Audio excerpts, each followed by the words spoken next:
La valeur du jour. La valeur du jour est portée par Mathieu Serron ce matin. Bonjour, cher Mathieu. Bonjour Lorraine. Trader et fondateur de Galileo Trading. Vous vous intéressez ce matin au secteur vétérinaire avec Vetoquinol.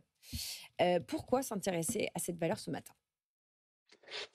Quelques repères déjà concernant Vetoquinol qui est assez méconnu. On est sur une small cap française d'une capitalisation d'environ 880 millions d'euros, un chiffre d'affaires estimé autour de 550 millions, en constante progression depuis 10 ans. Vetoquinol, c'est le 8e plus grand laboratoire vétérinaire au monde, sans comparaison possible avec les leaders, et j'en parlerai après. Et ce qui est intéressant justement dans ce dossier, c'est le profil défensif de la société, avec une stratégie centrée sur des produits dits essentiels, ce qui lui offre des marges élevées, avec une marge d'exploitation autour de 14%, une croissance soutenue, une diversification géographique aussi au niveau des activités, avec une forte présence en Europe et une expansion en Asie-Pacifique, ce qui compense les défis rencontrés sur le marché américain actuellement.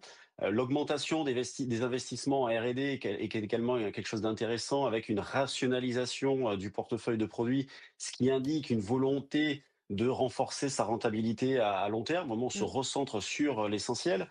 On a une trésorerie qui est également abondante, autour de 185 millions d'euros, qui s'est nettement accrue au cours du dernier exercice, avec une hausse de 55 millions d'euros de trésorerie. À souligner également un programme de rachat d'actions qui est en cours et qui court jusqu'à novembre 2026.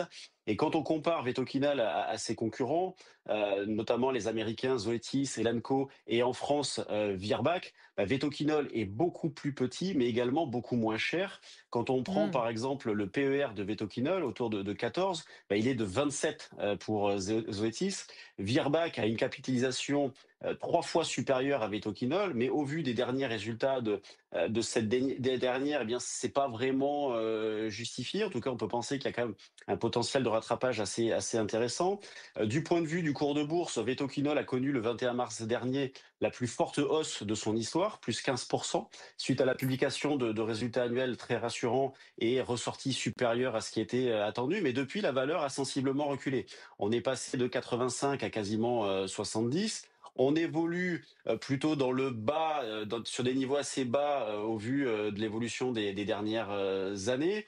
Actuellement, autour de 75, on a une configuration graphique intéressante dans la mesure où, au-dessus de 76, donc très proche, et c'est un niveau qu'on a tapé ce matin, 76, nous aurions une sortie par le haut d'une dérive latérale. On a un rectangle assez serré ces dernières semaines, une sortie par le haut si on atteignait les 76. Ensuite, il faudrait rapidement confirmer. On a une zone résistance assez intéressante, assez importante autour de 78-79. Mais si vraiment on franchissait cette zone-là, après, il y a un vrai potentiel. L'idée étant d'aller chercher la zone des 100-105 avec, comme niveau intermédiaire, les 85. Voilà ce qu'on pouvait dire ce matin sur Vetoquinol, qui faisait l'objet de l'analyse de Mathieu Serron, à retrouver en podcast et en replay sur notre site et notre application. Merci beaucoup Mathieu Serron.